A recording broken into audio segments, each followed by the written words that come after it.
Hello everyone, कैसे हो सभी लोग। आशा करता हूँ सभी लोग अच्छे होंगे और पढ़ाई लिखाई आपकी बेहतरीन तरीके से चल रही होगी। जैसा कि आपको पता है, कल की क्लास में हमने सिलेबस डिस्कशन करा था कि सिलेबस क्या है और सिलेबस में कौन कौन से टॉपिक्स हैं, जिसमें अर्थमेटिक और एडवांस दोनों सिलेबस के जो टॉपिक्स थे उनके विषय में बताया गया था। ठीक है, तो आज हम एक नए टॉपिक के साथ शुरुआत करते हैं। तो आज का जो टॉपिक्स है वो है जी नंबर सिस्टम। आज का टॉपिक्स कौन सा? आज का टॉपिक जो हम स्टार्ट कर रहे हैं, कहाँ से स्टार्ट कर रहे हैं जी? नंबर सिस्टम से आज हम शुरुआत कर नंबर सिस्टम। ये हमारा फर्स्ट टॉपिक है, नंबर सिस्टम। नंबर सिस्टम ये आज हमारा फर्स्ट चैप्टर स्टार्ट होगा। और हम आपको बताएं कि इसमें आप कोई से भी एग्ज़ाम की परीक्षा दे देना, हमारे द्वारा ऐसा मैथ पढ़ाया जाएगा। ऐसा नहीं है कि कोई पर्टिकुलर किसी एक एग्ज़ाम को लेकर ही टारगेट किया जा रहा, ऐसा नहीं है। आप एमटीएस की परीक्षा दे देना, आप जीडी की परीक्षा दे देना, कोई भी कांस्टेबल की परीक्षा दे देना, और चाहे आप सीजीएल की परीक्षा दे देना और सीडीएस की परीक्षा दे देना। इस तरीके से यहाँ से उठाकर यहाँ तक चला जाएगा। ठीक है, यहाँ से उठाकर यहाँ तक चला जाएगा। सिर्फ बैंक का थोड़ा ट्रैक अलग है, बैंक के स्टूडेंटों के लिए ये क्लासेस नहीं है। बैंक के स्टूडेंटों के लिए क्लासेस नहीं है, क्योंकि अगर बैंक की कोई स्टूडेंट तैयारी कर रहा है कोई स्पेशली, उसको अलग से 2 महीने देने पड़ेंगे बैंक की तैयारी के लिए। ठीक है, तो बैंक के स्टूडेंट इस के लिए ये पर्याप्त नहीं है। अब देखिए, बाकी आप कोई सा भी एग्जाम दे देना। नंबर सिस्टम, नंबर सिस्टम का तात्पर्य, आज हमारा पहला टॉपिक है क्या जी? संख्या पद्धति। संख्या पद्धति। तो सबसे पहले आज हम संख्या पद्धति के अंतर्गत क्या पढ़ने वाले हैं? संख्या पद्धति के अंतर्गत सबसे पहले आज हम बात करेंगे संख्याओं की। आज हम बात करेंगे जी संख्याओं की, कि संख्याएं क्या होती हैं, उनका वर्गीकरण किस तरीके से करते हैं। ठीक है, तो संख्याओं का वर्गीकरण से पहले थोड़ा सा एक बात और समझिए कि आपने एक कॉम्प्लेक्स नंबर पढ़ा होगा, कॉम्प्लेक्स नंबर। ठीक है, जिन्होंने नहीं पता उनको भी कोई समस्या नहीं है। कॉम्प्लेक्स नंबर का तात्पर्य है कि ये होता है जी सम्मिश्र संख्या। ठीक है, 12th में पहले टॉपिक्स होता था। तो इसको हम संख्याओं को किस तरीके से डिनोट करते थे? हम इस संख्याओं को लिखते थे a प्लस का आई में। तो इसमें 2 पार्ट हुआ करते थे। पहले वाले पार्ट को क्या बोलते थे? पहले वाले पार्ट को बोलते थे वास्तविक संख्या। वास्तविक संख्या, वास्तविक संख्या कहने का तात्पर्य रियल नंबर्स। और दूसरे वाले पार्ट को क्या बोलते थे? दूसरा वाला पार्ट ये है, इसको बोलते थे काल्पनिक संख्या। काल्पनिक संख्या, काल्पनिक संख्या। काल्पनिक संख्या क्या जी? ये होता इमेजिनरी पार्ट। इमेजिनरी नंबर्स हम लिख सकते हैं। ठीक है, कॉम्प्लेक्स नंबर के 2 पार्ट होते हैं क्या जी? वास्तविक संख्या है और दूसरा काल्पनिक संख्या है। वास्तविक संख्याएं रियल नंबर्स और ये इमेजिनरी संख्याएं। ये अब होती क्या है? वास्तविक संख्याएं वो होती हैं जिनको नंबर लाइन पर लिखा जा सकते, कि वे संख्याएं जिनको नंबर लाइन पर, जिनको नंबर लाइन पर लिखा जा सकता है, लिखा जा सकता है। और इसकी बात की जाए कि वे संख्याएं जिनको नंबर लाइन पर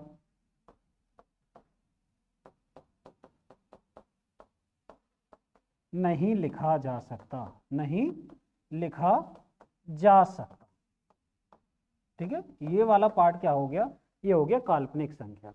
अब मेरी बात समझिए थोड़ा सा और, कि इसके अंतर्गत जो संख्याएं होती हैं वो माइनस इन्फिनेटिव से, माइनस इस तरीके से चलेंगे 0, और प्लस की साइड प्लस इन्फिनेटिव तक चलेंगे। इसके अंतर्गत ये सभी संख्याएं आती हैं। जबकि काल्पनिक इमेजिनरी पार्ट के अंतर्गत क्या? जैसे √5 हम लिख सकते हैं, और पाई को भी हम लिख सकते हैं, पाई को तो नहीं, √5 ये लिख सकते हैं, ठीक है। √5 को ले सकते हैं कि इसको हम नंबर्स लाइन पर नहीं लिख सकते, ठीक है। √5 हो गया। और कहने का तात्पर्य ये है कि ये संख्याएं कौन सी हो जाएंगी, नहीं √5 क्या हो जाएगा, √5 नहीं, हमको काल्पनिक संख्या के रूप में देखना। जैसे कि आप देखिए, अगर मैं एक संख्या लिखूं, मैंने लिखा √81, तो इसका आंसर क्या हो जाएगा, वो 9 आ जाएगा, ठीक है, 9 आया। अब इसके बाद अगर बात करें हम माइनस का 81, ऐसी कोई भी संख्या नहीं है, ऐसी कोई भी संख्या नहीं है जिनकी दो संख्याओं की गुणा की जाए और -81 आ जाए, ठीक है। तो हम क्या करेंगे, इसको -1 गुणा 81 का वर्गमूल कर देंगे, तो यहां से हमारा आंसर क्या निकल कर आएगा जी, 9, और अंदर कितना जी, -1। और इसमें काल्पनिक संख्याओं में क्या है, i² की वैल्यू होती है जी -1, i² की वैल्यू -1 होती है, और इस i को बोलते हैं, ये होता है जी आयोटा, इसको बोलते हैं आयोटा। तो इसकी वैल्यू कितनी आ गई, 9i, क्योंकि -1 की वैल्यू कितनी हो जाएगी, i², और i² तो 9i ये निकल कर आया। तो ये संख्याएं कौन सी होती हैं जी, वो काल्पनिक संख्याएं होती हैं, ये वाली काल्पनिक संख्याएं। अब मेरी बात इसके आगे की समझना, तो वास्तविक संख्याओं को अगर हम देखा जाए, तो वास्तविक संख्याएं को अब हम पढ़ते हैं आगे, हम वास्तविक संख्याओं को, वैसे काल्पनिक संख्याओं के ऊपर सवाल नहीं बने हैं अभी तक, ठीक है, कॉम्पिटिटिव एग्जाम्स में। तो हमको यहाँ से शुरुआत करनी है रियल नंबर्स। आज हमको कहाँ से शुरुआत करनी है जी, रियल नंबर्स से। अब देखिए, रियल नंबर्स से शुरुआत करनी है, तो वास्तविक संख्याएं, रियल नंबर्स,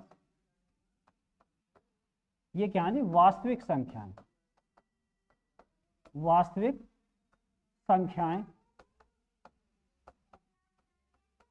और वास्तविक संख्याओं को अगर देखा जाए, हम कितने पार्टों में डिवाइड करते हैं या किस तरीके से हम दिखा सकते हैं। वास्तविक संख्याओं में कौन कौन सी संख्याएं होती हैं, एक तो इसमें एक पार्ट होता है जी पूर्ण संख्याएं, नहीं पूर्णांक। पूर्णांक का तात्पर्य यह है जी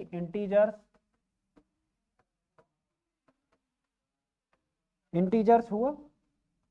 और दूसरा अगर पार्ट की बात करें, भिन्न फ्रैक्शंस, ठीक।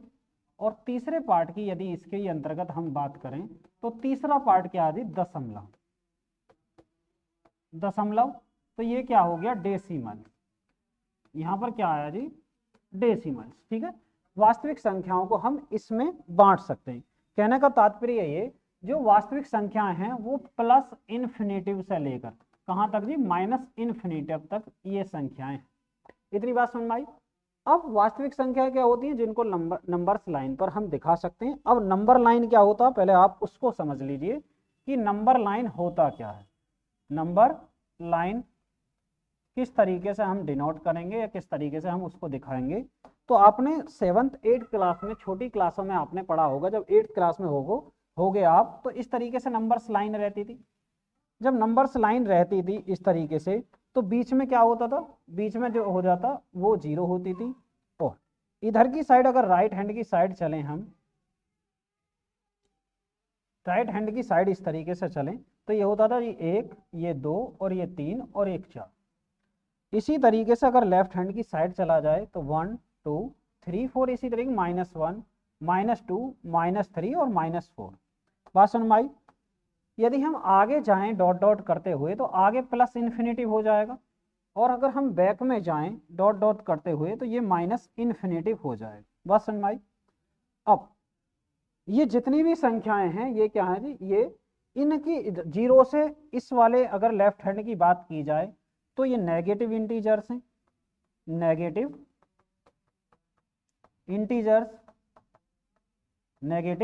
इंटीजर्स, ऋणात्मक पूर्णांक, इनको बोलते हैं जी हम ऋणात्मक पूर्णांक। और ये जो है हमारे 0 से राइट हैंड की साइड की संख्याओं को हम क्या बोलते हैं, 0 से राइट हैंड की साइड की जितनी भी संख्या है उनको बोलते हैं हम पॉजिटिव इंटीजर्स, धनात्मक पूर्णांक हो गया जी। अब कि जीरो क्या है, जीरो ना तो धनात्मक पूर्णांक है और ना ही ऋणात्मक पूर्णांक है, जीरो को अलग लिया गया। ठीक है, जीरो को क्या है कि ना तो ये धनात्मक पूर्णांक है और ना ही ऋणात्मक पूर्णांक है। ठीक है, हम इन दोनों में नहीं लेते, ये न्यूट्रल के तौर पर है। तो हम क्या करेंगे, जीरो ओ जीरो नाइदर, इस तरीके से लिख देते, नाइदर पॉजिटिव इंटीजर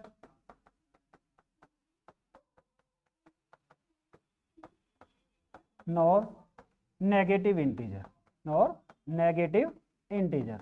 ना तो जीरो धनात्मक पूर्णांक है और ना ही जीरो ऋणात्मक पूर्णांक है, जीरो को हमने 20 में लिया। ठीक है, बात समझ में आई। अब ये न्यूट्रल है। अब मेरी बात समझिए, अगर हम भिन्न की बात करें, फ्रैक्शंस की बात करें, तो फ्रैक्शंस कहाँ लिखा जा सकता है, इसमें फ्रैक्शंस कहाँ लिखा जा सकता है, या मेरी और बात समझिए, यदि हम डेसिमल्स की बात करें, डेसिमल्स की अगर हम बात करें तो डेसिमल्स को हम कहाँ लिख सकते हैं। जैसे मैंने लिखा क्या जी, 1.5। 1.5 का तात्पर्य ये है कि 1 प्लस 1/2, इसका मतलब ये हुआ। तो एक के बाद आधा हम बोल सकते हैं कि एक तो ये है ही, एक के बाद ये है जी नीचे, कि एक को जो एक से बाद है उसके बाद नीचे कितना, दो, तो दो पार्ट करिए और उसका आधा, तो यहाँ पर कितना आ जाएगा, ये आ जाएगा जी 1.5। हम डेसिमल्स को हम कहाँ पर डिनोट कर सकते हैं, हम 1.5 इस नंबर लाइंस पर डिनोट कर सकते हैं, नंबर्स लाइन पर जी डिनोट कर सकते हैं।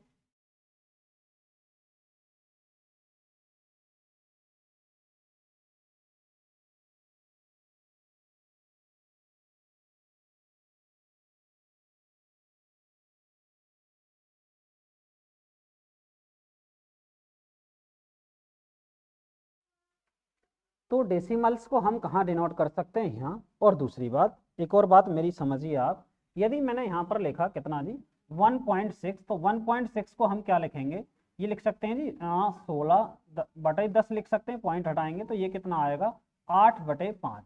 तो हम इसको इस टाइप से लिख सकते हैं 1 प्लस का 3/5। तो 1 प्लस का 3/5, तो ये कहाँ आ जाएगा जी, ये निकल कर आया 3/5। तो इन दोनों के बीच में, यहाँ पर तो एक नंबर दिखा दिया, तो दूसरा हम कोशिश करेंगे कि दूसरा अलग दिखा दें, क्योंकि फिर यहाँ पर लिखने में थोड़ी समस्या आएगी। देखिए ये मैंने किया। अब कोई भी दूसरा नंबर ले लीजिए, जैसे मैंने लिखा 2.7। तो 2.7 को हम क्या लिख सकते हैं जी, 27/10, और ये कितना आ जाएगा 2 प्लस 7/10। अब ये 10 नीचे है तो 10 पार्ट कर लीजिए, किसके जी, 2 के बाद जितना भी है। देखिए इसके 10 पार्ट करें, 1 2 3 4 5 6 7 8 9 10, तो 7 पार्ट पर लेकर चले जाएंगे, तो यहाँ पर ये कितना हो जाएगा, ये लिख देंगे जी हम 2.7। तो इसका मतलब डेसिमल्स को हम यहाँ पर लिख सकते हैं। अब डेसिमल्स के जो भिन्न जो होते हैं वो डेसिमल्स होते हैं, बस बोलने का तरीका होता है, दोनों ही सेम होते हैं। कैसे, यदि हमने कितना लिखा जी, हमने लिखा 1.5, तो 1.5 को हम लिखेंगे तो 15/10 हो जाएगा। जब हम इसको हल करेंगे तो 5/2 हो जाए, इसका मतलब 5 नहीं सॉरी, ये हो जाएगा जी 3/2। 3/2 आया, तो ये क्या हो जाएगा, ये फ्रैक्शंस हो जाएगा। ये क्या हो गया जी, फ्रैक्शंस हुआ, ये फ्रैक्शंस हुआ। बात समझ में आई। जब फ्रैक्शंस हुआ तो इतनी बात समझ आई, तो ये पूर्णांक जो होते हैं, इंटीजर्स जो होते हैं, -इन्फिनिटी से +इन्फिनिटी तक होते हैं, और इनको पूर्णांक और भिन्न और फ्रैक्शंस, इनको 3 तरीके से समझाया जा सकता है। ठीक है, अब अगर हम बात करें डेसिमल्स की, तो डेसिमल्स के भी अपने आप में पार्ट होते हैं। डेसिमल्स के कितने प्रकार के होते हैं, तो डेसिमल्स की हम बात करते हैं। डेसिमल्स की बात करते हैं जी। देखिए अब बात करते हैं हम किसकी, डेसिमल्स डेसिमल्स की बात करते हैं, दशमलव। ठीक है, तो जब डेसिमल्स को पढ़ते हैं तो इसके भी हम 3 पार्ट पढ़ते हैं।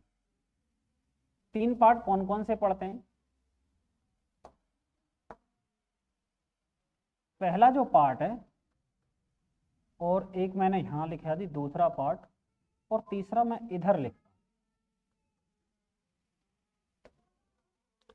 हूं। एक तो होता, एक इसके अंतर्गत होता जी terminating decimal numbers,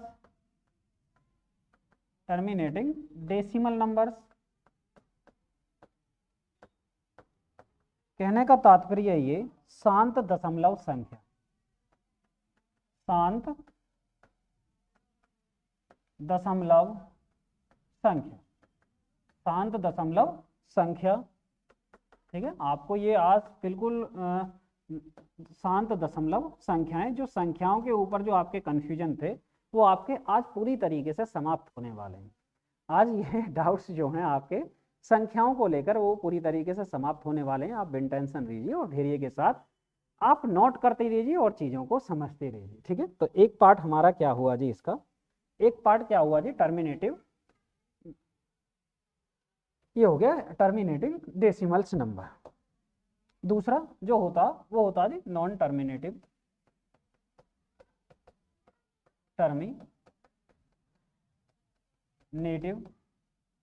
non terminative but repeating decimal number, repeating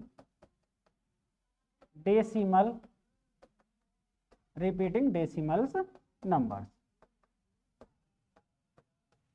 ठीक, तो इसको जब हम यहाँ पर देखते हैं तो ये कितना हो, ये हो जाएगा नॉन टर्मिनेटिंग, इसका मतलब अशांत, और रिपीटिंग इसका मतलब पुनरावर्ती,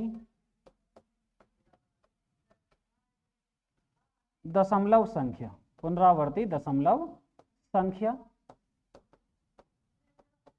अब यदि हम तीसरे पार्ट की बात करें इसी के अंतर्गत, तीसरा पार्ट ये हो गया जी हमारा दूसरा पार्ट, और हो गया फर्स्ट पार्ट। तो वो क्या आएगा जी, नॉन टर्मिनेटिंग, यहाँ पर क्या आ रही, नॉन टर्मिनेटिंग या नॉन टर्मिनेटिव, या नेटिंग लिख देता हूँ, नेटिव टर्मिनेटिव, और उसके साथ साथ क्या हो जाएगा जी, ना ही repeating, non repeating decimal number, ना ही वो रिपीट हो रहा है संख्या, और ये लिख देंगे फिर डेसिमल नंबर।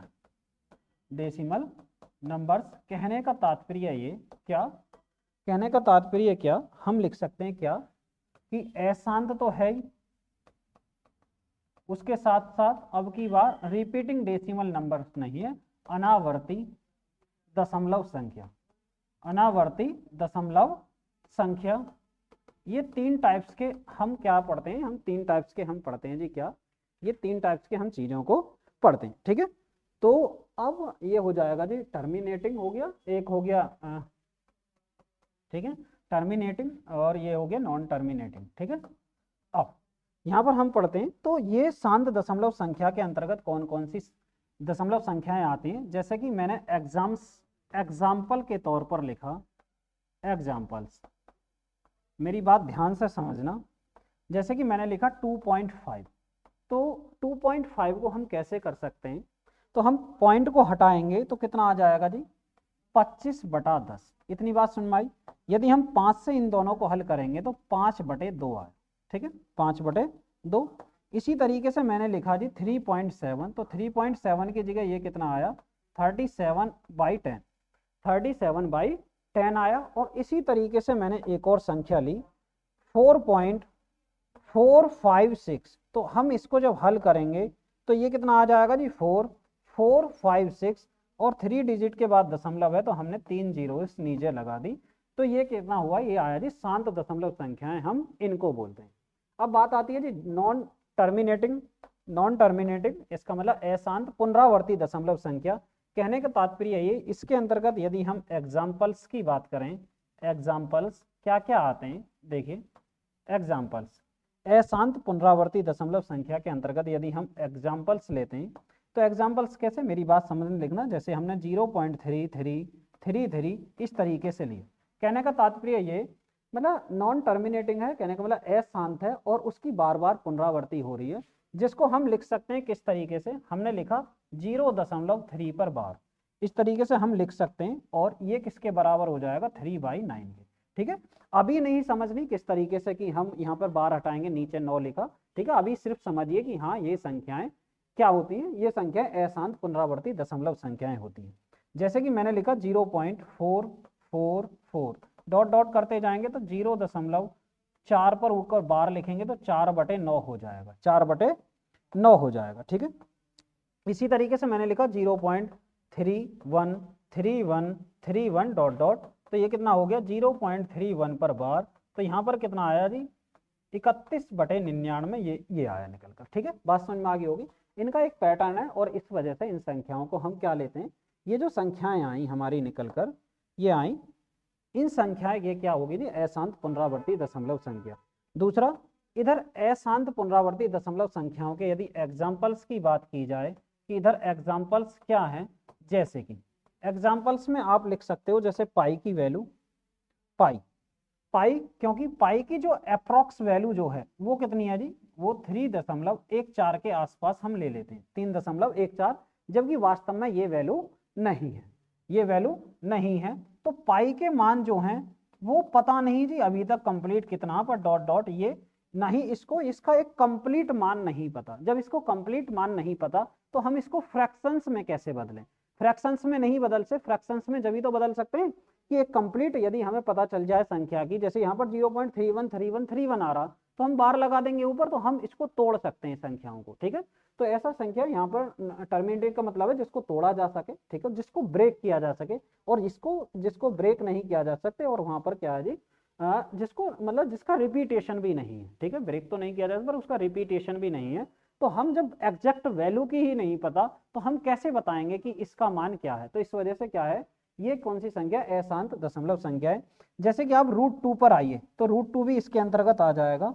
वैसे अगर √2 का अगर अप्रोक्सी वैल्यू जो रहती है मतलब लगभग में वो 1.414 के, ठीक है, ये मान है, पर वास्तव में √2 अगर लिया जाए, √2 लिया जाए तो 1.414 नहीं है इसका मान, √2 क्या हो जाएगी, ये अशांत दशमलव संख्या हो जाएगी हमारी। मैं इसको बराबर से मिटा देता हूँ, कभी आप सोचो 31 ये इनकी वैल्यू जो है आप उसमें समझ लो कि ये अशांत दशमलव, अशांत अनावर्ती दशमलव संख्या, तो इसके अंतर्गत क्या आ जाएगा, पाई आ जाएगा, √2 आ जाएगा, √5 आ जाएगा, और मैं ये कहूँ तो 2 प्लस का √3 आ जाएगा, 2 प्लस का √3 आ जाएगा। तो ऐसी संख्याएं कहाँ आ जाएंगी, ऐसी संख्याएं ये हो जाएंगी जी अशांत अनावर्ती दशमलव संख्याएं। अब मेरी बात समझना, अब ये दोनों संख्याएं जो हैं, इन दोनों संख्याओं को यदि मिला दिया जाए, इन दोनों संख्याओं को क्या, ये जो शांत दशमलव संख्याएं और शांत दशमलव संख्याएं और एक अशांत पुनरावर्ती दशमलव संख्याएं,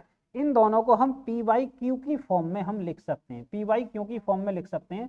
तो हम कह सकते हैं ये जो हैं परमेय संख्याएं होती हैं, परमेय संख्याएं, इनको हम बोल देते हैं परमेय संख्या, परमेय संख्या हम इनको बोल देते हैं। तो ये जो हो जाएंगी ये रेशनल नंबर्स होते हैं, rational numbers, rational numbers in संख्याओं के अंतर्गत ये आते हैं। और दूसरा, ये वाली जो संख्याएं होती हैं इन संख्याओं को हम बोलते हैं इरेशनल संख्याएं, इरेशनल नंबर्स या अपरिमेय संख्याएं, इरेशनल नंबर्स ये हो जाएंगे क्या जी, अपरिमेय संख्याएं, अपरिमेय संख्याएं, जिसको हम किसमें चेंज कर सकते हैं, p/q की फॉर्म में चेंज नहीं कर सकते, और ये p/q की फॉर्म में हम चेंज कर सकते हैं। थोड़ा सा परमेय और अपरमेय संख्याओं को भी अब हम जान लेते हैं। अब हम थोड़ा किसको पढ़ते हैं जी, परमेय और अपरमेय संख्याओं को भी हम जान लेते हैं। देखिए, तो अब जो अभी जो हमने पढ़ा था वो क्या पढ़ा था जी, रियल नंबर्स पढ़ रहे थे, रियल नंबर्स पढ़ रहे थे, और रियल नंबर्स के अंतर्गत हमने पढ़ा वास्तविक संख्याओं को पढ़ रहे थे। वास्तविक संख्याओं में हमने सभी पार्टों को पढ़ा, वास्तविक संख्याएं, उसके अंतर्गत डेसिमल पार्ट की बात चल रही थी। डेसिमल पार्ट में जब हमने तीनों पार्टों को पढ़ा, तीनों पार्टों को हमने डेसिमल्स नंबर्स में पढ़ा, डेसिमल नंबर्स में यदि हमने इन तीनों को पढ़ा, डेसिमल्स नंबर्स हमने पढ़े, 3 पार्ट पढ़े, तो इसमें जो डेसिमल्स नंबर्स में जो निकल कर आई इसी के अंतर्गत हमने पढ़ा परमेय और अपरमेय संख्याएं, ठीक है। तो डेसिमल को यदि हटा दूं मैं, तो मैं ये भी कह सकता हूं कि वास्तविक संख्याओं को इस तरीके से भी समझा जा सकता है, ठीक है। वास्तविक संख्याएं मैंने और मेन हेडिंग जो था वो लिख दिया। तो अब हमें क्या पढ़ना जी, परमेय संख्या और अपरमेय संख्या। परमेय संख्या मैंने यहां लिखा, और परमेय संख्या को हम क्या बोलते हैं जी, रेशनल नंबर्स, रेशनल नंबर्स। और यहां पर क्या दूसरा क्या, अपरमेय संख्याएं, अपरमेय संख्याएं, अपरमेय संख्याएं। अपरमेय संख्याओं में कौन कौन सी संख्याएं आ जाएंगी, ये संख्याएं हो जाएंगी जी इरेशनल नंबर, इरेशनल नंबर्स, अपरमेय संख्याएं, इरेशनल नंबर्स। अब मेरी बात ध्यान से समझिए, तो परमेय संख्याएं क्या होती हैं जी, परमेय संख्याएं क्या होती हैं। सबसे पहली बात, परमेय संख्याएं क्या होती हैं, जिसको p/q की फॉर्म में लिखा जा सकता, और इरेशनल नंबर्स अपरिमेय संख्याएं जिसको पी बाई क्यू की फॉर्म में नहीं लिखा जा सकता। तो मेरे प्यारे बच्चों आप यहां पर समझिए, तो ये कौन सी संख्याएं हैं जी, जिनको मैं लिखे देता हूं कि जिनको पी बाई क्यू की फॉर्म में, पी बाई क्यू की फॉर्म में लिखा जा सकता है, जिनको पी बाई क्यू की फॉर्म में लिखा जा सकता है। और अगर इधर की बात करें तो जिनको पी बाई क्यू की फॉर्म में, जिनको पी बाई क्यू की फॉर्म में नहीं लिखा जा सकता, वो होती है हमारी अपरिमेय संख्याएं। अब बात आती है जी कैसे लिखा जा सकता। अब मेरी बात समझिए, जैसे मैंने लिखा एग्जाम्पल्स के तौर पर, मैं यदि बात करूं एग्जाम्पल्स के तौर पर मैंने क्या लिखा, देखिए एग्जाम्पल्स के तौर पर मैंने लिखा जी 2, तो 2 को हम लिख सकते हैं भाई 2/1, तो ये क्या हो जाएगी पी बाई क्यू की फॉर्म में लिखा जा सकता, जहां पर कि क्या क्यू बराबर नहीं होना चाहिए 0 के, क्यू बराबर नहीं होना चाहिए वो 0 के, यहां पर हम लिख सकते हैं G Q does not equal to 0 के, तो 2 को हम पी बाई क्यू की फॉर्म में लिख सकते हैं। और इसके बाद अगर बात करें जी -3, तो -3 को भी हम पी बाई क्यू की फॉर्म में लिख सकते हैं। तो ये पी और क्यू की बात की जाए तो एक बात और समझना, ये पॉजिटिव इंटीजर भी हो सकते हैं, पॉजिटिव इंटीजर भी हो सकते हैं, और यहां पर ये नेगेटिव इंटीजर भी हो सकते हैं। ठीक है, पॉजिटिव और नेगेटिव इंटीजर दोनों हो सकते हैं। ठीक, अगर हम बात करें किसकी जी 1.5 की, तो 1.5 भी क्या है जी हमारा, अगर 15/10 निकल कर आया, ये कितना आया जी 3/2, तो ये भी क्या हो जाएगी, ये भी क्या हुआ जी पी बाई क्यू की फॉर्म में लिख दिया गया। यदि हम करें बात 0.3333 इस तरीके से डॉट डॉट, तो ये कितना आएगा 0.3 पर बार, और जब हम बार हटाते हैं यहाँ से तो 3/9 आएगा निकल कर। 9 क्यों आया अभी नहीं समझने वाले, हम आगे बताएंगे, डेसिमल्स जब पढ़ेंगे, सिंप्लीफिकेशन पढ़ेंगे, सारी चीजों को बताएंगे। पर अभी फिलहाल जो बेसिक्स ऑफ नंबर्स है उनको समझिए, जो बेसिक्स ऑफ नंबर सिस्टम को पढ़ रहे हैं उसकी चीजों को समझिए। ठीक है, तो अगर मैं लिखूं 0.4 0.4 0.4 डॉट डॉट डॉट, तो 0.4 पर बार तो हम कर सकते हैं 4/9, ये कितना हो जाएगा पी बाई क्यू की फॉर्म में इसको भी लिखा जा सकता, पी बाई क्यू की फॉर्म में जी इसको भी लिखा जा सकता। और एग्जाम्पल्स मैं अगर लूं, यहां पर लेता हूं जी एग्जाम्पल, जैसे मैंने लिखा 0.47 क्या ये परमेय संख्या है, तो इसको हम क्या लिख सकते हैं 0.47 पर बार, तो कुल मिलाकर हमारा जो आंसर आया 47/99, हम ऐसे लिख सकते हैं, दो संख्याओं पर बार है तो हमने करा 47/99, ये हमारी संख्याएं निकल कर आई, और ये क्या हो जाएगी पी बाई क्यू की फॉर्म में आ गया। अब मेरी बात और समझिए थोड़ी सी, ये जो है अगर अब हम बात करें पाई की, कि भाई किसको नहीं लिखा जा सकता पी बाई क्यू की फॉर्म में, पाई की वैल्यू कितनी है जी 3.14, और इसका आज तक एग्जैक्ट मान नहीं पता कि पाई का मान कितना। तो जब एग्जैक्ट वैल्यू नहीं पता तो इसको हम फ्रैक्शंस के रूप में कैसे तोड़ सकते हैं, फ्रैक्शंस के रूप में तो तभी तोड़ेंगे जब हमें संख्या का एग्जैक्ट मान पता हो, एग्जैक्ट वैल्यू पता हो। यहाँ पर जब एग्जैक्ट मान ही नहीं पता, एग्जैक्ट वैल्यू नहीं पता कि पाई का मान क्या होता, तो हम कैसे बताएंगे, तो इसको फ्रैक्शंस में नहीं तोड़ सकते, इसका मतलब इसको हम पी बाई क्यू की फॉर्म में नहीं लिख सकते, और ये हमारी अपरिमेय संख्याएं। इसी तरीके से दूसरा एग्जाम्पल्स लिए, जैसे मैंने लिखा √3 का अगर अप्रोक्सीमेट वैल्यू की बात करें तो 1.732 लिखा जाता, जबकि वास्तव में एग्जैक्ट वैल्यू क्या है ये इतना नहीं है, कि इसके बाद अगर इसको हल करेंगे तो कंटिन्यू बढ़ता जाएगा, एग्जैक्ट वैल्यू नहीं पता, ये अप्रोक्सी मतलब एक लगभग में जो अप्रोक्सी वैल्यू ले लेते हैं वो ले लेते हैं 1.32। इसी तरीके से मैं √5 करूं, इसके अंतर्गत √5 भी परमेय संख्या है। यदि मैं लिखूं √3 और इसमें प्लस का 2 ऐड कर दूं तो ये भी हमारी क्या हो जाएंगी, ये भी हमारी क्या हुई जी परमेय संख्याएं हुई, ये भी हमारी क्या हुई, ये भी परमेय संख्याएं हुई, सॉरी परमेय संख्या नहीं अपरमेय संख्या हुई। दूसरा जैसे मैंने लिखा √7, मैंने लिखा √11, मैंने लिखा जी √13, ये हमारी अपरमेय संख्याएं हुई। अब मेरी बात एक और समझना, जो संख्याएं रूट में होती हैं वो जरूरी नहीं है कि वो अपरमेय हो। ठीक है, जैसे मैं यहाँ पर एक एग्जाम्पल्स और लेता हूँ, जैसे मैंने यहाँ पर एक और एग्जाम्पल्स लिया, देखिए मैं इसको रफ कर देता हूँ, या यहाँ पर समझिए मैंने एक और एग्जाम्पल्स लिया, मैंने एक एग्जाम्पल्स लिया कितना जी √9, यदि √9 को हम हल करते हैं तो वो कितना आएगा 3 और 3/1, तो ये क्या है p/q की फॉर्म में लिखा जा सकता, p/q की फॉर्म में हम √9 को लिख सकते हैं, √9 को हम कर सकते हैं। ठीक है, अब मैंने लिखा जी रूट में √ कितना जी 16, तो वैल्यू निकालेंगे 4 आया, तो 4/1 इसको भी हम p/q की फॉर्म में लिख सकते हैं। तो ये हमारे क्या हो जाएंगे परमेय संख्याएं। परमेय संख्याएं वो जिनको हम p/q की फॉर्म में हम लिख सकते हैं, और जबकि अपरमेय संख्याएं वो जिनको हम p/q की फॉर्म में नहीं लिख सकते। अब इसके आगे की बात कर रहे हैं, इसके आगे की बात चलें तो मेरी बात और समझिए, थोड़ा सा आगे अगर हम चलते हैं तो मैं एक स्टेटमेंट लिख रहा हूं कि all integers are rationals number, और जितने भी पूर्णांक होते हैं सभी पूर्ण पूर्णांक क्या होते हैं जी, वो परमेय संख्याएं होती हैं, सभी पूर्णांक परमेय संख्याएं होती हैं। देखिए हम लिख सकते हैं कि मैंने लिखा एक स्टेटमेंट, क्या all integers are rational number, rational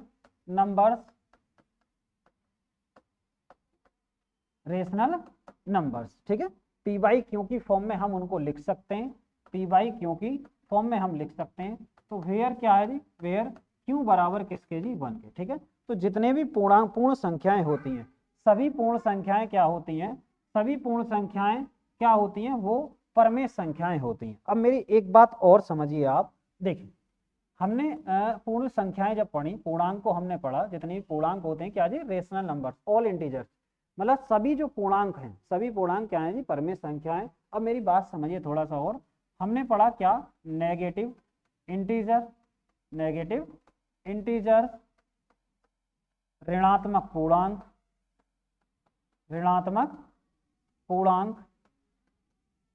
और ऋणात्मक पूर्णांक, और बीच में क्या था जी, हमने जीरो को छोड़ा और एक है, उसके बाद हमने पढ़ा पॉजिटिव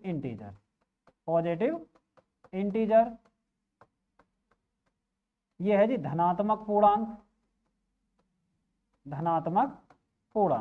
अब मेरी बात समझिए, देखिए यहाँ पर कितनी संख्या आएंगी, -∞, -5, -4, -3, -2 और -1, यहाँ तक चलेंगे। ये धनात्मक पूर्णांक में कौन कौन सी संख्याएं, प्लस का 1, 2, 3, कहाँ तक जी, प्लस का इन्फिनेटिव तक। ठीक है, अब बात आती है यदि हम जीरो को कहाँ इसके साथ ऐड कर दें, जीरो को हम पॉजिटिव इंटीजर के साथ ऐड कर दें, तो ये कितना हो गया 1, 2, 3, 4, कहाँ तक जी इन्फिनिटी तक। तो ये क्या हो जाएंगे, इन संख्याओं को बोलते हैं हम इनको संख्याओं को बोलते हैं होल नंबर्स।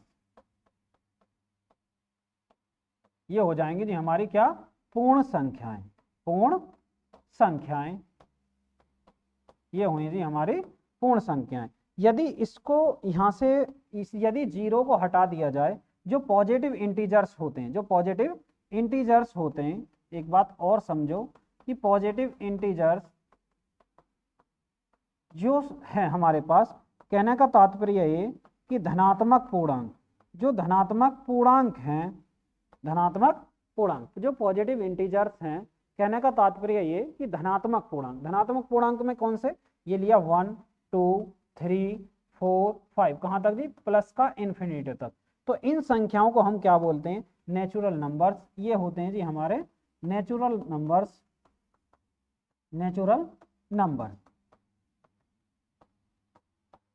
नंबर्स, और जिनको बोलते हैं प्राकृतिक संख्याएं, ये हो। ठीक है, ये प्राकृतिक संख्याएं हुई। अब पढ़ते हैं क्या, इसके बाद चलते हैं हम किस पर जी, प्राकृतिक संख्याओं पर। प्राकृतिक संख्याओं को हम किस तरीके से एक्सप्लेन करेंगे, उनको भी पढ़ लेते हैं। ठीक है, प्राकृतिक संख्या, ये बात समझ में आएगी, all integers are rational numbers, जितने भी पूर्णांक होते हैं वो क्या हैं जी, सभी परिमेय संख्याएं। और इसमें नेगेटिव इंटीजर्स को हमने पढ़ा -∞ से -1 तक, इस तरीके से इधर ही है। ठीक है, जीरो ना तो पॉजिटिव इंटीजर्स में शामिल करते हैं और ना ही नेगेटिव इंटीजर्स में शामिल रहते हैं, इसको न्यूट्रल रखते हैं। उसके बाद जीरो को यदि पॉजिटिव इंटीजर के साथ ऐड कर दिया जाए, धनात्मक पूर्णांक के साथ ऐड कर दिया जाए, तो वो हो जाते हैं हमारे होल्स नंबर्स, और ये हो जाएंगे पूर्ण संख्याएं। और ये धनात्मक पूर्णांक जितने भी होते हैं उनको बोलते हैं हम नेचुरल नंबर्स, प्राकृतिक संख्याएं। अब बात आती है जी प्राकृतिक संख्याओं पर, इसके बाद हम थोड़ा सा और आगे बढ़ते हैं। तो अब क्या पढ़ना, हमको पढ़ना आती है जी प्राकृतिक संख्याएं। अब हम जो बात करेंगे, हम बात करेंगे किस पर, हम बात करने वाले हैं जी नेचुरल नंबर, नेचुरल नंबर्स पर। कहने का तात्पर्य ये प्राकृतिक संख्याएं, प्राकृतिक संख्याएं, इस पर हम बात करेंगे। तो मेरी बात ध्यान से समझिए आप, ये प्राकृतिक संख्याएं, तो प्राकृतिक संख्याओं को भी हम दो पार्ट में समझते हैं। दो पार्ट में कैसे, दो पार्ट यदि हम इसका करें तो एक पार्ट क्या है, एक पार्ट क्या है जी प्राइम नंबर, प्राइम नंबर अभाज्य संख्या, अभाज्य संख्या, और दूसरा पार्ट हम इसका पढ़ेंगे क्या, कंपोजिट नंबर, कंपोजिट नंबर भाज्य संख्या, कंपोजिट नंबर जी भाज्य संख्या, हम इसको पढ़ेंगे।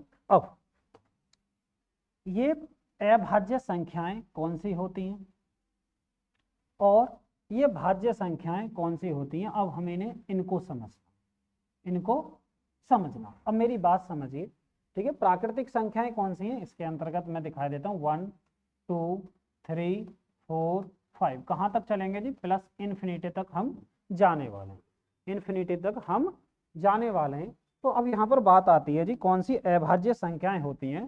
तो अभाज्य संख्याओं का मतलब यह है कि मतलब वो संख्याएं जो दो फैक्टर रखती हों, कि only have two factors, only have two factors, वे संख्याएं जो केवल दो गुणनखंड रखती हों वो क्या होती हैं जी अभाज्य संख्याएं।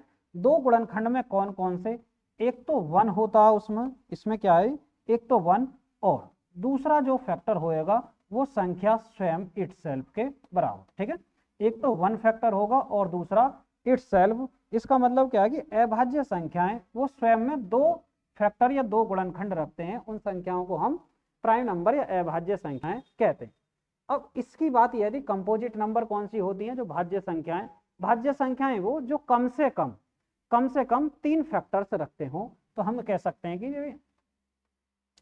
कि ओनली हैव, मतलब ओनली तो नहीं लगा सकते, ठीक है, केवल की बात नहीं आ रही, कि at least 3 factors, at least 3 factors, या वे संख्याएं जिनके कम से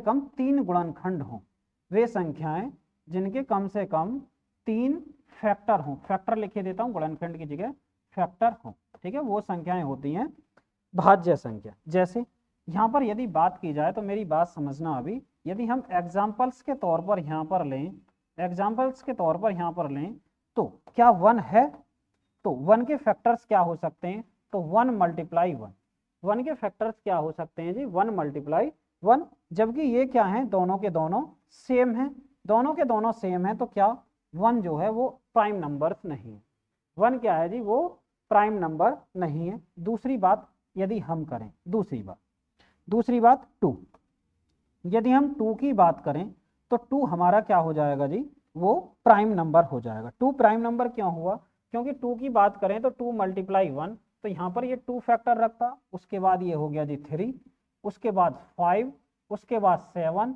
उसके बाद 11, उसके बाद जी 13, उसके बाद जी 17, ये हमारे क्या हो गए जी अभाज्य संख्याएं निकल कर आई।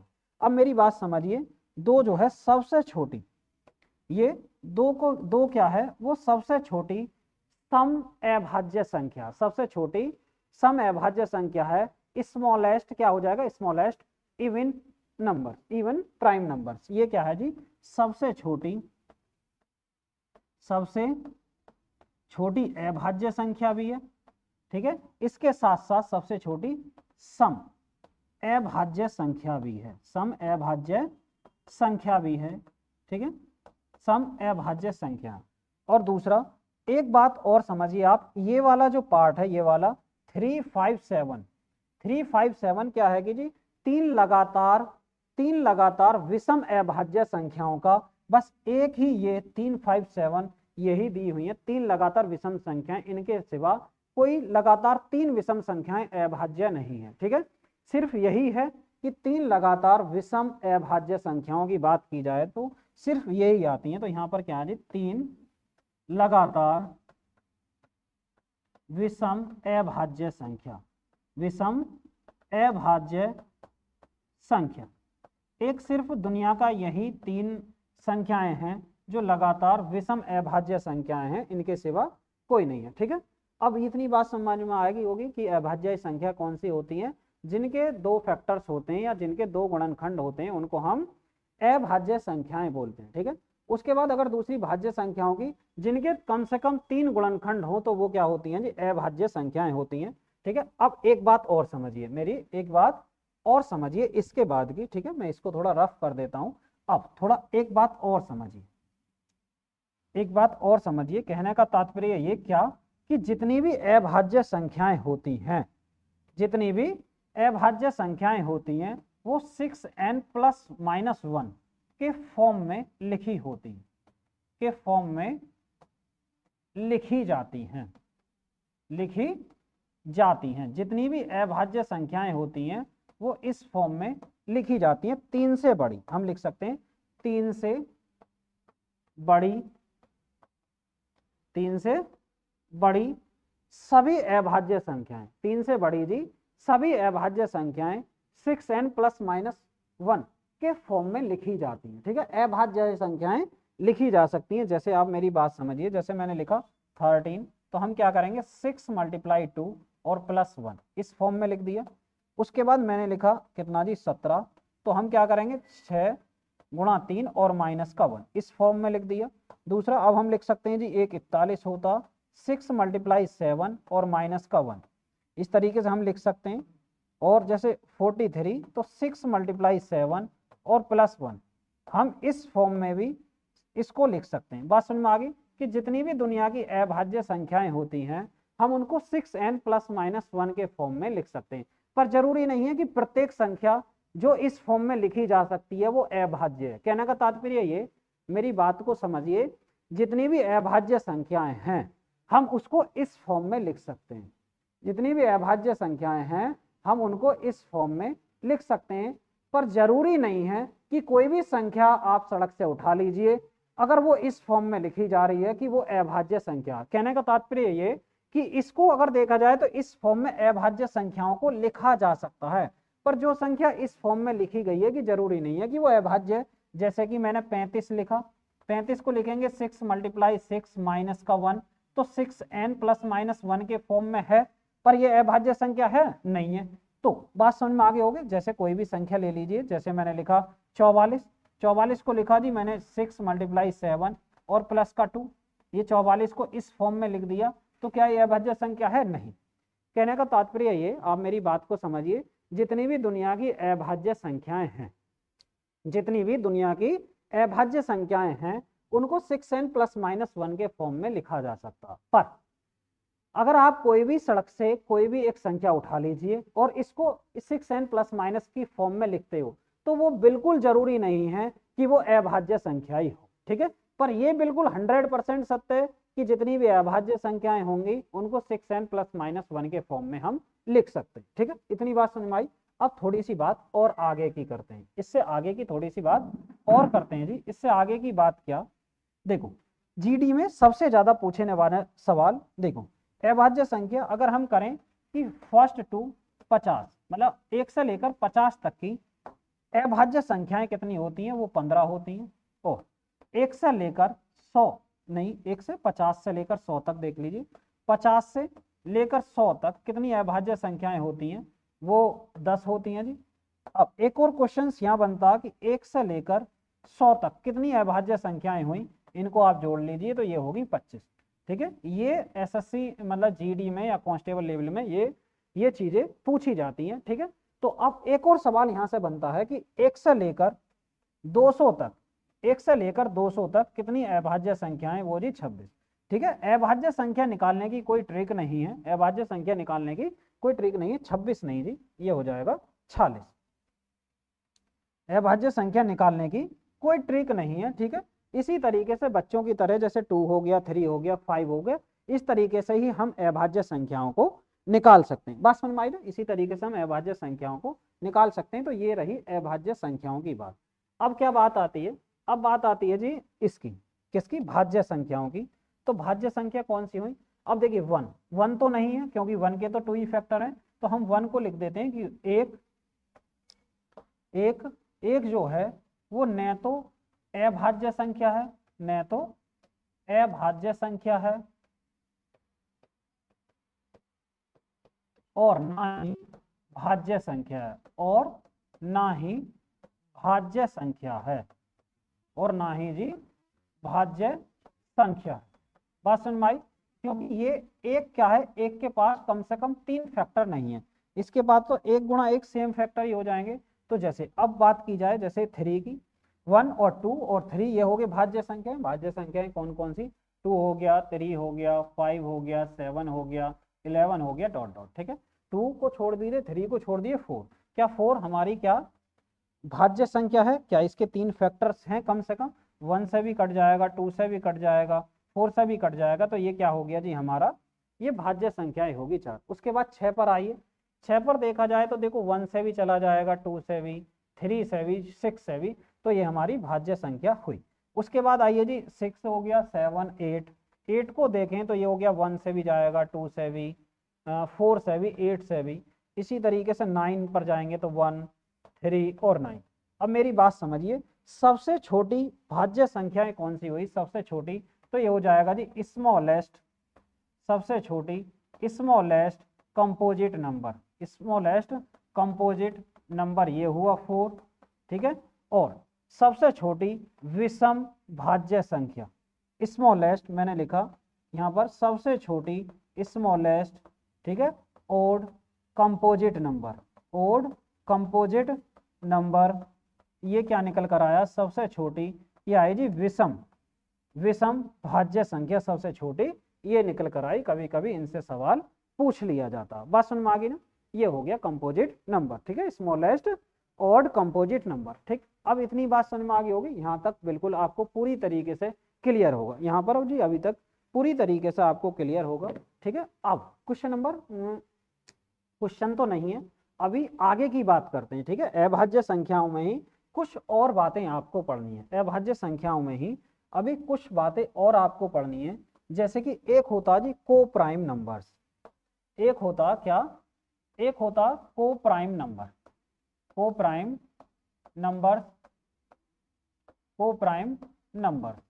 ठीक है, या इसको बोल सकते हैं जी, इसको बोलते हैं relatively, relatively prime number, relatively prime number, इसको लिख देते हैं। ठीक है, प्राइम नंबर ये है जी रिलेटिवली प्राइम नंबर्स, हम इसको लिख सकते हैं। ठीक है, रिलेटिवली प्राइम नंबर्स हम यहाँ पर लिख सकते हैं। ठीक, मैं अच्छे से लिख देता हूँ थोड़ा। देखिए, एक होता को प्राइम नंबर, देख को prime number,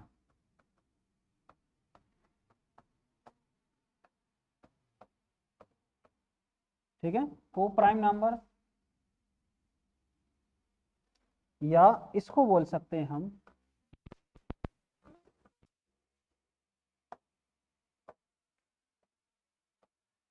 relatively prime number, prime number.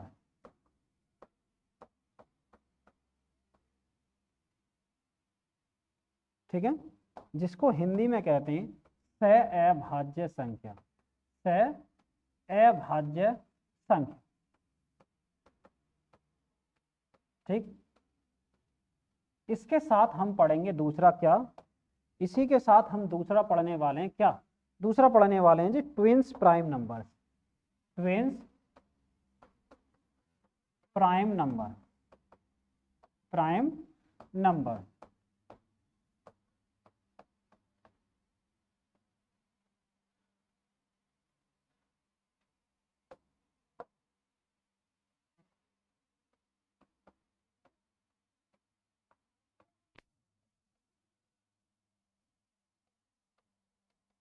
जुड़वां अभाज्य संख्या। ठीक है, अब हम इन दोनों को पढ़ेंगे कि भाई को प्राइम नंबर क्या होते हैं और ट्विंस प्राइम नंबर्स क्या होते हैं। अब मेरी बात समझिए, ऐसी दो संख्याएं जिनका एचसीएफ 1 हो, ऐसी दो संख्याएं जिनका एचसीएफ 1 हो, चाहे वो प्राइम नंबर्स हो या नहीं हो, ये डिपेंड नहीं करता। ठीक है, तो यहां पर हमें देखना कि क्या जी, ऐसी दो संख्याएं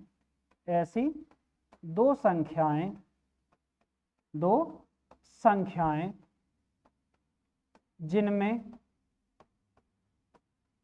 केवल एक फैक्टर कॉमन हो, जिसमें केवल एक कॉमन हो, ये लिख सकते हैं, जिनमें केवल एक कॉमन हो। या दूसरी बात कि ऐसी दो संख्याएं जिसका एचसीएफ 1 हो, जिसका एचसीएफ 1 हो। जैसे मैं लिखता हूं कोई भी दो संख्याएं, जैसे मैंने लिखा एक 15 और एक 17। आप देखिए कि ये मायने नहीं रखता इसमें चाहे प्राइम नंबर हो या नहीं हो, ऐसी दो संख्याएं जिनका एचसीएफ 1 हो या जिनमें कॉमन फैक्टर सिर्फ 1 हो, तो यहां पर एचसीएफ कितना आ जाएगा, वो 1 आया। एचसीएफ कितना आया जी, 1 आया। दूसरा लिख सकते हैं जैसे 1 और 15, इन दोनों में एचसीएफ कितना, एचसीएफ 1 है। तो ऐसी कोई भी संख्या ले लीजिए, दो संख्याएं जिनमें क्या कि जिसका एचसीएफ 1 आना चाहिए, जैसे मैंने लिखा 15, 17 हो गया। और दूसरा ले लीजिए जैसे मैंने लिखा 43, 70 या 80, इसमें भी दो संख्याएं हैं, इनका एचसीएफ कितना आया यहाँ से, तो एचसीएफ इससे निकल कर आया जी 1। इसका मतलब दोनों में एक ही कॉमन है। और एक बात और थोड़ी सी और इसमें समझिए कि जितनी भी संख्याएं हैं, जो भी संख्याएं हैं, दो क्रमागत संख्याएं, उनका दो क्रमागत संख्याएं हमेशा क्या होती हैं जी, को प्राइम नंबर्स ही होते हैं, कि दो क्रमागत संख्याओं का एचसीएफ हमेशा 1 होता। इस बात को आप नोट और कर लीजिए। क्या, मैं यहां पर लिख देता हूं, क्या मैंने नोट किया कि दो लगातार संख्याएं या दो लगातार संख्याओं का एचसीएफ 1 होता है। जितनी भी दो संख्याएं जी लगातार हैं, उनका एचसीएफ 1 होता। आप समझ सकते हो इस बात को इस तरीके से। मैंने लिखा 1 और 2, इन दोनों का एचसीएफ कितना निकल कर आएगा जी, इन दोनों का एचसीएफ। इसी तरीके से मैंने लिखा 2 और 3, मैंने लिखा जी कितना, 3 और 4, मैंने लिखा 4 और 5। मतलब कोई भी क्रमागत संख्याएं आप ले सकते हो दो, उनका एचसीएफ 1 ही होगा, उनका एचसीएफ 1 ही होगा। जैसे 1, 2 का एचसीएफ 1, इसका 1, इसका भी 1 एचसीएफ, इसका 1। जैसे आप ले लीजिए, मैंने लिखा 41 और 42, दो संख्याएं हैं, इनका भी एचसीएफ 1 आया। दुनिया की कोई भी दो क्रमागत संख्याएं, ठीक, दुनिया की कोई भी दो क्रमागत संख्याएं जो भी हैं, उनका एचसीएफ हमेशा 1 आता। अब इसकी बात आती है जुड़वां अभाज्य संख्याएं कौन सी होती हैं। तो जुड़वां अभाज्य संख्याएं हो कि इसमें दो अभाज्य संख्याएं ऐसी, क्या जी, दो अभाज्य संख्याएं जिनका एचसीएफ तो 1 हो, जिनका एचसीएफ तो 1 हो और तथा अंतर 2 हो, अंतर 2 हो। ऐसी संख्याएं जिनका एचसीएफ तो क्या जी 1 होना चाहिए और अंतर 2 होना चाहिए, और दोनों ही संख्या अभाज्य होनी चाहिए। जैसे एग्जाम्पल्स के तौर पर 41 और 43, इसका एचसीएफ कितना हो जाएगा, 41 और 43 का एचसीएफ 1 होएगा। और इन दोनों में यदि डिफरेंस की बात की जाए, अंतर की बात की जाए, तो 2। बात समझ में आई। इस तरीके से ये संख्याएं हो जाएंगी। जैसे और अगर देखें जो 11 और 13 दो संख्याएं और हैं, 11 और 13। जैसे हम लिखें 11 और 13 दोनों अभाज्य संख्याएं हैं। जब दोनों अभाज्य संख्याएं हैं तो इनका एचसीएफ कितना आया, इनका एचसीएफ तो 1 आया जी। और जबकि अंतर कितना आया, इन दोनों संख्याओं का अंतर 2 आया। बस समझ में आएगी नहीं। ऐसी संख्याओं को हम क्या बोलते हैं जी, ट्विन प्राइम नंबर। ऐसी संख्याओं को हम क्या बोलते हैं, ऐसी संख्याओं को हम बोलते हैं जी जुड़वां अभाज्य संख्या। ऐसी संख्याओं को हम जुड़वां अभाज्य संख्याएं बोलते हैं। बस समझ में आ गई। अब एक बार फिर से समझिए, हमें देखना क्या, जो जुड़वां अभाज्य संख्या, अभाज्य संख्याओं में को प्राइम नंबर, सहअभाज्य संख्या और जुड़वां अभाज्य संख्याएं ठीक है, कभी कभी पूछ लेता। दो ऐसी संख्याएं जिनका एचसीएफ 1 हो, वो हमारी होती हैं जुड़वा अभाज्य संख्याएं, चाहे संख्याएं अभाज्य हो या नहीं हो, ये कोई मायने नहीं रखता। उसके बाद जुड़वा में दो अभाज्य संख्याएं जिनका अंतर 2 हो और एचसीएफ 1 हो, वो हो जाती हैं क्या जी, ट्विन प्राइम नंबर्स। ठीक, यहाँ तक कि आपको कहानी समझ में आई होगी। और दुनिया की दो क्रमागत संख्याएं, दुनिया की दो क्रमागत संख्याएं, उनका एचसीएफ हमेशा 1 होता, ये बिल्कुल फैक्ट के तौर पर याद रखना। ठीक है, कभी कभी एक नंबर में आ जाता कि लगातार दो संख्याएं, दुनिया की अगर कोई भी दो लगातार संख्याएं उठा दी जाएं, क्या उनका एचसीएफ होता कितना, तो उनका एचसीएफ 1 होता। अब इसके आगे की बात करते हैं, इसके आगे की बात करते हैं जी, इसके आगे की बात करते हैं। तो अब हमारे अब अगर आगे की बात क्या रह रही है इसके अंतर्गत, टॉपिक के अंतर्गत रह रही है। अब ये नेचुरल नंबर्स चल रहा था, नेचुरल नंबर्स की बात चल रही थी अभी तक। तो नेचुरल नंबर्स में, नेचुरल नंबर, तो नेचुरल नंबर्स में ये प्राकृतिक संख्या, अब प्राकृतिक संख्या, ठीक है। अब हमें क्या पढ़ना, अब मेरी बात समझिए, हमें जो पढ़ना है, अब पढ़ना है जी सम संख्याएं और विषम संख्याएं। छोटा सा कंसेप्ट और बचा हुआ कि एक होता है जी इवन नंबर्स, इवन नंबर्स, और एक ओड नंबर्स, ओड नंबर्स।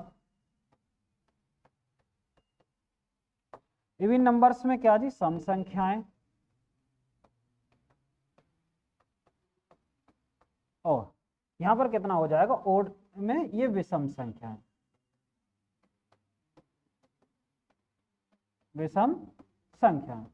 अब सम संख्याएं कौन सी होती हैं जी, सम संख्याएं होती हैं वे संख्याएं, वे संख्याएं जो दो से विभाज्य हों, वे संख्याएं जो दो से विभाज्य हों, हम उनको क्या बोलते हैं जी, वो होती हैं सम संख्याएं। जैसे कि ये हो गया जी 2, 4, 6, 8, 10, ये होगी सम संख्याएं, जो वे संख्याएं जो किससे जी, दो से विभक्त हों। ठीक है, अब ओड नंबर्स की बात आती है, ओड नंबर्स। तो विषम संख्याएं कौन सी, वे संख्याएं, वे संख्याएं जो दो से विभक्त न हो, या दो से विभक्त न हो, या दो से उन संख्याओं को नहीं काटा जाए। जैसे कि मैंने लिखा, ये हो गया जी 1, 3, 5, 7, 8, इस तरीके से। ठीक है, ये बात है। ठीक है, अभी जीरो की बात और चलेगी कि जीरो ओड में लेंगे, इवन को लेंगे, अभी नहीं लिया, पर नेचुरल नंबर्स को दो भागों में डिवाइड किया। ठीक है, अब जब धीरे धीरे मैथ का एडवांस लेवल बढ़ता जा रहा, तो जीरो को भी उसमें इन संख्याओं में शामिल किया। ठीक है, इन संख्याओं में शामिल किया। अब आगे की बात आती है, कुछ प्रॉपर्टीज होती हैं, कुछ प्रॉपर्टीज होती हैं जी, किस किस की, इवन नंबर्स की और ओड नंबर्स की कुछ प्रॉपर्टीज होती हैं।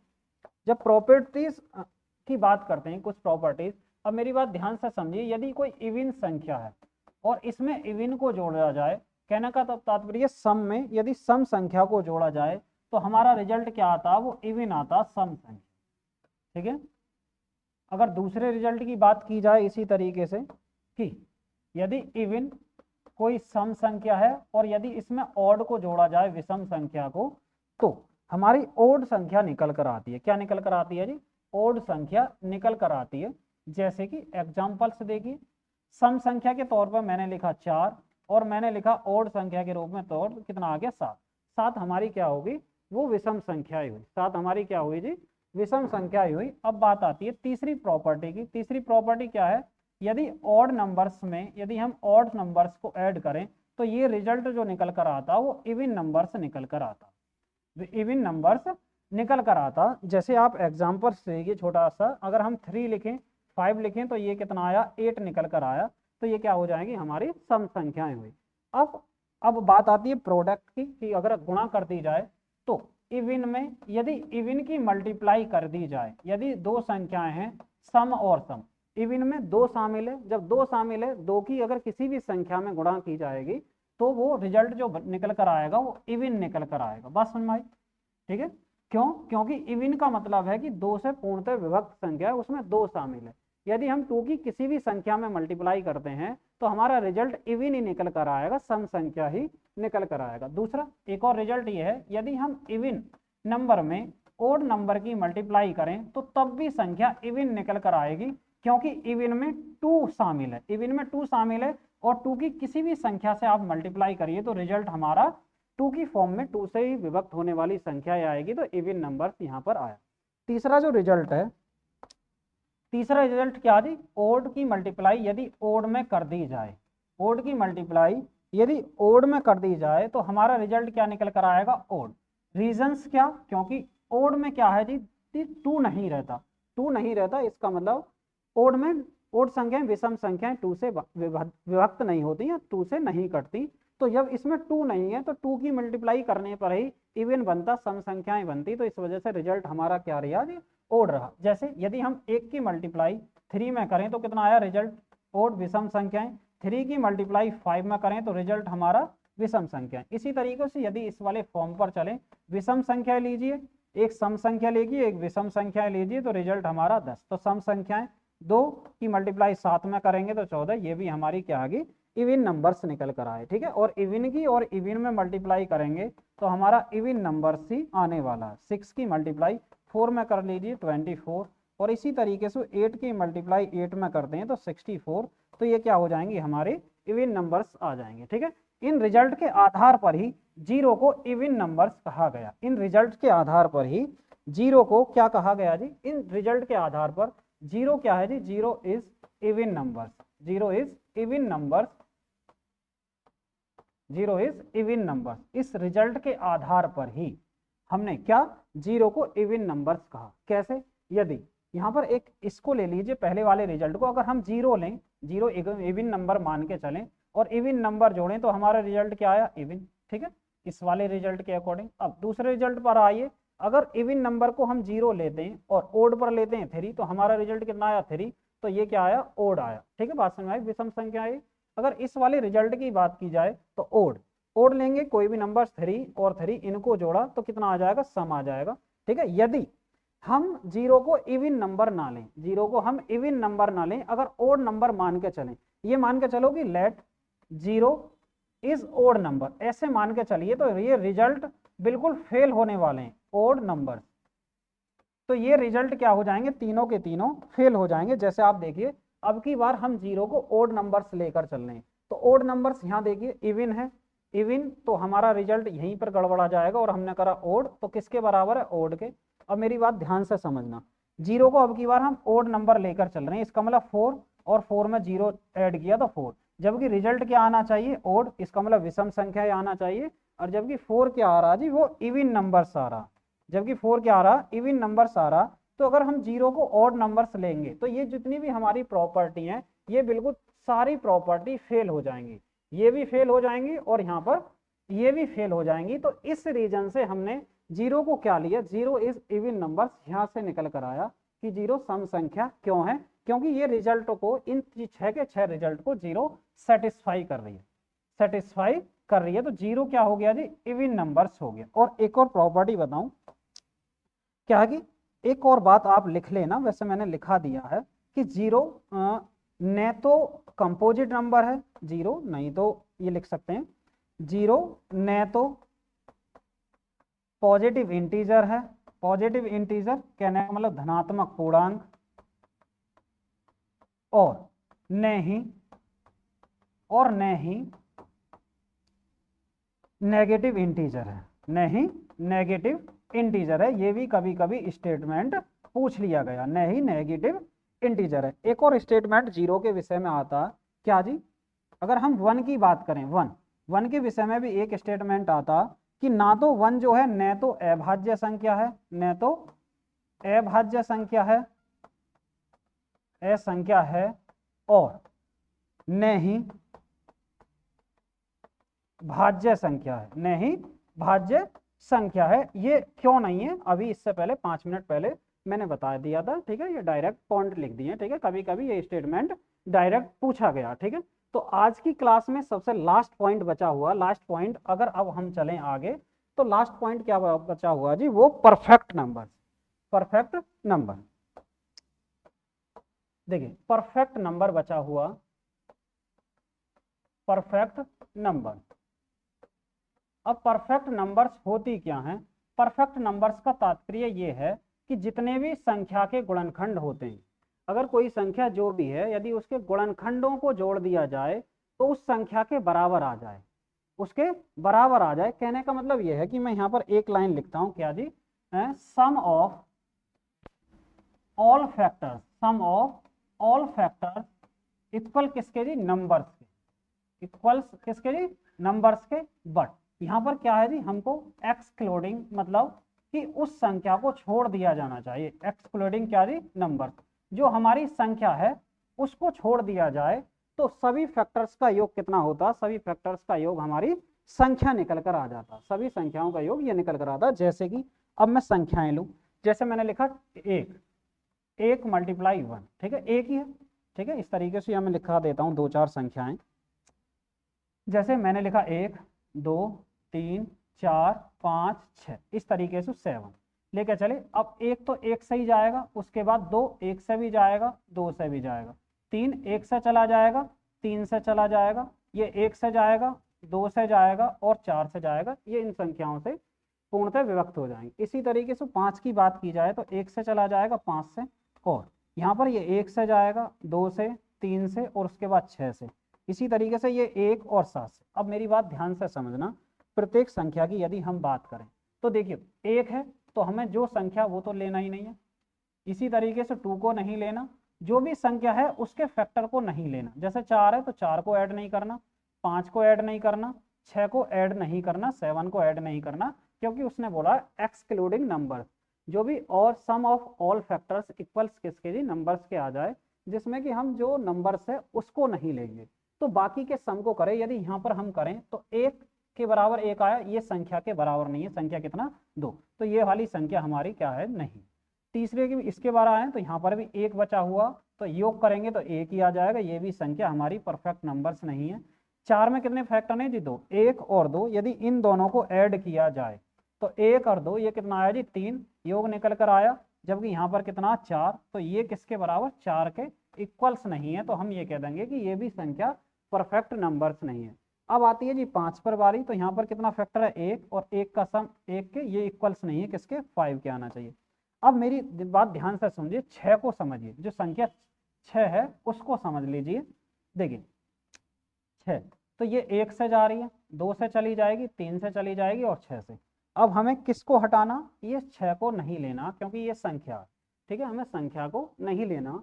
अब यदि हम इन तीनों फैक्टर्स को ऐड करें तो एक प्लस दो और प्लस तीन, इनको ऐड करें तो 6 आ गया, तो ये हमारा क्या हो जाएगा? ये परफेक्ट नंबर हो जाएगा। ये हमारा क्या हो जाएगा जी? परफेक्ट नंबर हो जाएगा। तो सबसे छोटा क्या हो जाएगा? सबसे छोटा ये हो जाएगा परफेक्ट नंबर।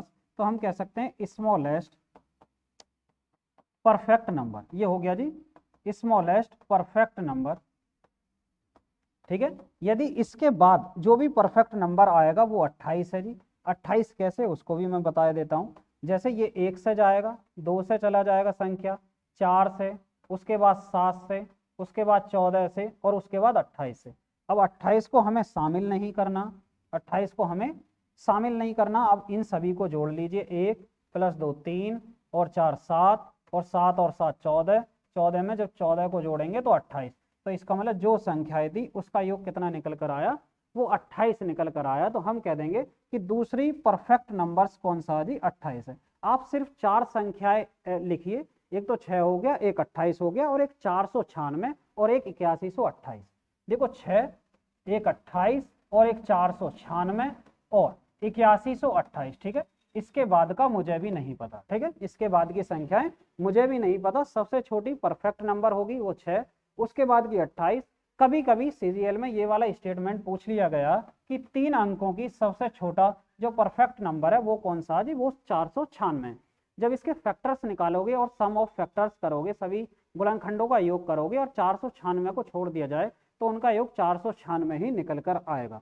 और 4 अंकों का जो परफेक्ट नंबर है वो है जी 8128। बस आपको ये 4 संख्याएं याद करनी है। अब इसको हम दूसरी परिभाषा भी ऐसे कर सकते हैं कि जैसे यहाँ पर ये संख्याएं निकल कर आई, 1, 2 और 3। मेरी बात ध्यान से समझना, थोड़ा सा और पॉइंट है। क्या ये पॉइंट भी आप लिख सकते हो अगर आ सकता, जैसे हमने करा दी 1 + 2 और +3 तो 6 आया, तो 6 का यदि हम डबल करें तो तब भी संख्या ही हमें प्राप्त हो जाएगी। जो भी हमने योग करा फैक्टर्स का उसका डबल करेंगे, जैसे यहाँ पर नहीं डबल्स नहीं जी, ये कितना 1 और हाँ लास्ट वाली संख्या का यदि डबल करें, सॉरी यदि इनका फैक्टर्स का नहीं, यदि लास्ट वाला जो फैक्टर्स है कितना जी 3, यदि हम 3 का डबल्स करें तो कितना आएगा 6। इस तरीके से भी एक स्टेटमेंट आ गया था, ठीक है, कि लास्ट जो फैक्टर्स है अगर जो नंबर से दिया हुआ है उस वाले फैक्टर्स को छोड़ दिया जाए, उससे पहले कोई फैक्टर से यदि डबल कर दिया जाए, उस संख्या का डबल कर दिया जाए तो संख्या क्या होगी, तो संख्या स्वयं ही निकल कर आती है। जैसे यहाँ पर लास्ट वाला फैक्टर कितना जी 14, अगर इसका डबल कर दिया जाए तो हमारी संख्या क्या निकल कर आएगी, वही निकल कर आएगी, ठीक है। तो परफेक्ट नंबर्स का दूसरे को इस तरीके से भी हम समझ सकते हैं। तो आज की क्लास में हमने जो बेसिक्स ऑफ नंबर्स हैं, जो क्लासिफिकेशन ऑफ नंबर्स, इन सबको पढ़ा। सबसे पहले हमने बात करी बेसिक्स ऑफ नंबर्स की, उसमें सबसे पहले हमने पढ़ा क्लासिफिकेशन ऑफ नंबर्स, मतलब संख्याओं का वर्गीकरण। हमने कहाँ से शुरुआत करी कि कॉम्प्लेक्स नंबर था, और कॉम्प्लेक्स नंबर में आपको एक बार दोबारा से मैं चीज़ों को बताता हूँ क्या क्या चीज़ें हमने पढ़ी। एक बार इसको एक साथ मैं लास्ट 2 मिनट में बात को ख़त्म कर देता हूँ, क्या क्या हमने अब तक चीज़ें पढ़ी, ठीक है, जिससे कि माइंड में एक रिवाइज हो जाएगा। देखिए हमने पढ़ा कॉम्प्लेक्स नंबर, ठीक है, ये सारी चीज़ें 5 मिनट की रिवाइज हो जाएंगी। कॉम्प्लेक्स नंबर, ठीक, कॉम्प्लेक्स नंबर के 2 पार्ट होते हैं। कॉम्प्लेक्स नंबर के 2 पार्ट क्या होते हैं जी, एक होता रियल नंबर और दूसरा जो पार्ट होता वो होता इमेजिनरी नंबर। इमेजिनरी नंबर्स, काल्पनिक संख्या, इमेजिनरी नंबर। हमने रियल नंबर्स को 3 भागों में डिवाइड किया, इसको हमने 3 पार्टों में डिवाइड करा। पहला जो हमने पार्ट करा उसकी बात करी जी इंटीजर्स की, इंटीजर्स इसका मतलब पूर्णांक। दूसरी बात करी हमने यहाँ किसकी, फ्रैक्शंस की, भिन्न। और तीसरी जो बात की हमने यहाँ पर बात की किसके, डेसिमल। तीसरी बात की हमने डेसिमल्स की, दशमलव, ठीक है, यहाँ तक हम पहुंचे। उसके बाद हमने जो चीजें पढ़ी, हमने क्या चीजें पढ़ी, देखिए यहाँ पर हमने 3 चीजें और पढ़ी। क्या, यहाँ पर हमने पॉजिटिव इंटीजर पढ़ा, पॉजिटिव इंटीजर पढ़ा, और हमने नेगेटिव इंटीजर पढ़ा, नेगेटिव इंटीजर पढ़ा। और इसमें एक जीरो, जीरो ना तो नेगेटिव इंटीजर है और ना ही पॉजिटिव इंटीजर है।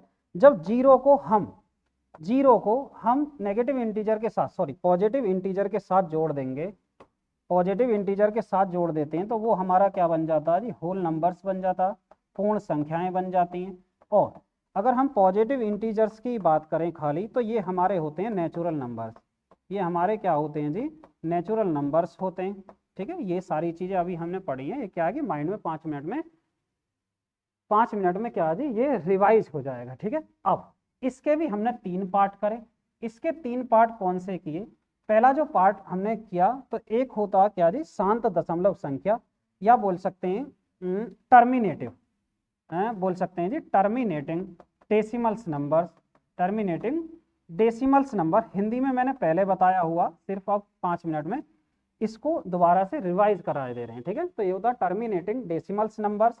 और यहाँ पर दूसरा मैंने बताया non terminating decimal numbers, non terminative but repeating decimals numbers, repeating decimals number, ये मैंने बताया इसका दूसरा पार्ट, ठीक है, डेसिमल्स नंबर। तीसरा क्या, कि ना तो वो रिपीट हो रही हैं संख्याएं, नॉन रिपीटिंग या नॉन टर्मिनेटिंग बोल सकते हैं, और ना ही वो रिपीट हो रही हैं, non repeating decimal number, non repeating decimals numbers. इसके 3 पार्ट बताए, जिसको हम बोल सकते हैं इसको जी शांत दशमलव संख्या, ये हो जाएगा जी अशांत और पुनरावर्ती, अशांत और पुनरावर्ती दशमलव संख्या। तीसरा क्या है, ये हो जाएगा जी अशांत के साथ साथ अनावर्ती, अनावर्ती दशमलव संख्या, ठीक है। ये बातें पढ़ी, ठीक। इन बातों को पढ़ने के बाद हम कहाँ गए जी, नेचुरल्स नंबर्स पर गए। हम कहाँ गए जी, नेचुरल्स नंबर्स पर गए। इसके बाद हमने क्या पढ़ा, नेचुरल नंबर। नेचुरल नंबर्स के अंतर्गत कौन से जी, जो पॉजिटिव इंटीजर है हमने वो पढ़ा, पॉजिटिव इंटीजर। पॉजिटिव इंटीजर्स को हम क्या बोलते हैं, नेचुरल नंबर, ठीक है। नेचुरल्स नंबर्स में हमने क्या पढ़ा, हमने पढ़ा जी प्राइम नंबर, अभाज्य संख्याएं, और हमने पढ़ा कंपोजिट नंबर। हमने क्या पढ़ा जी? कंपोजिट नंबर हमने पढ़ा, भाज्य संख्याएं, कंपोजिट नंबर। इसके अंतर्गत हमने जब प्राइम नंबर्स पढ़े तो प्राइम नंबर्स के अंतर्गत भी हमने दो चीजें और पढ़ी। एक पढ़ा था जी relatively prime number, relatively prime number पढ़ा, या इसको बोल सकते हैं हम को प्राइम नंबर, सह अभाज्य संख्या। और दूसरा हमने पार्ट इसमें पढ़ा क्या? Twin prime number, twin prime number जुड़वा अभाज्य संख्या। हमने ये पूरा कवर किया। जब ये पूरा कवर किया, कंपोजिट नंबर को पूरी तरीके से कवर किया। कंपोजिट नंबर्स को पूरा करने के बाद हमने क्या पढ़ा? इवन नंबर्स को पढ़ा, और हमने उसके बाद ओड नंबर्स को पढ़ा, ओड नंबर्स को हमने पढ़ा। ठीक है, ये माइंड में अभी रिवीजन चल रहा होगा कि इतनी सारी चीजें हमने पढ़ दी हैं। और लास्ट में जो हमने टॉपिक पढ़ा वो पढ़ा जी परफेक्ट नंबर्स। हमने लास्ट में जो पढ़ा वो पढ़ा क्या जी? Perfect number. परफेक्ट नंबर बोल सकते हैं कि संपूर्ण संख्या, संपूर्ण संख्या। और आज की क्लास में हमने basics of number, basics of number system की पूरी कहानी पढ़ी कि संख्याओं का कैसा वर्गीकरण हुआ और कैसे इन संख्याओं को बांटा गया। जो भी संख्याओं से संबंधित आपके डाउट आज तक रहे होंगे वो सारे क्लियर हो चुके होंगे। ठीक है, उम्मीद करता हूँ। और आज की क्लास को हम यहीं समाप्त करते हैं। ठीक है, तो नेक्स्ट क्लास में लेकर आएंगे इन संख्याओं के ऊपर जैसे सवाल आए हैं, प्रीवियस ईयर में पूछे गए हैं। ठीक है, उन सवालों को लेकर आएंगे। आज की क्लास पे यहीं समाप्त करते हैं, मिलते हैं नेक्स्ट लेक्चर में। ठीक है, सवालों के साथ। जय हिंद।